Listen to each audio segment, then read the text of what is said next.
Vegetable sandwich మనం కరిగించుకున్న నెయ్యి, అలాగే ఈ విధంగా గ్రీన్ చట్నీ అనేది రెడీ చేసుకోవాలనేది. గ్రీన్ చట్నీ అంటే ఏమీ కాదు, పచ్చిమిర్చి, అల్లము, వెల్లుల్లి, కొత్తిమీర, పుదీనా అండి. సో అది టాపింగ్ కింద వేస్తాము నెయ్యిని, ఆ గ్రీన్ చట్నీ. తర్వాత దాని మీద మనం చిల్లీ ఫ్లేక్స్, నెక్స్ట్ ఇలా వెజిటబుల్స్ ఏవైతే అవి ఉన్నాయో ఆ వెజిటబుల్స్ అనేవి వేసుకోండి. నేనైతే క్యాప్సికమ్, టమాటా, నెక్స్ట్ ఆనియన్ స్లైస్ వేసాను, పొటాటో కూడా వేసుకున్నాను. నెక్స్ట్ వీటి మీద మైనస్ అనేది వేసుకున్నాను. అదైతే టేస్టీ బాగుంటుందండి. మీకు ఇష్టమైతే చీజ్ కూడా వేసుకోవచ్చు, ఎగ్ కూడా వేసుకోవచ్చు.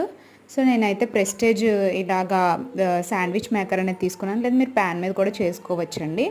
సో ఇది గ్రీన్ లైట్, రెడ్ లైట్ ఉంటుంది. మనం స్విచ్ ఆన్ చేసిగానే రెడ్ లైట్ వెలుగుతుంది. మనకి రెడీ అయిపోయిన వెంటనే, ఈ శాండ్విచ్ అనేది రెడీ అయిపోయిన వెంటనే మనకి గ్రీన్ లైట్ అనేది హైలైట్ అవుతుందండి. చూడండి. సో నేనైతే ఇది ఫ్లిప్కార్ట్లో తీసుకున్నాను. చాలా రీజనబుల్ ప్రైస్కి వచ్చేసింది.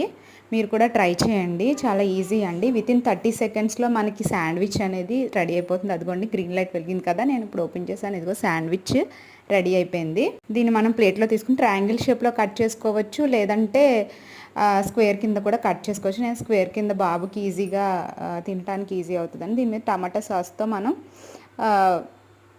గార్నిష్ చేసుకొని మనం తినొచ్చు. చూడండి, మా వాడు శాండ్విచ్ చాలా ఇష్టం వాడికి, సాస్ అస్సలు ఉంచడు. ప్లీజ్ వీడియో నచ్చితే లైక్ చేయండి, సబ్స్క్రైబ్ చేయండి. Thank you for watching.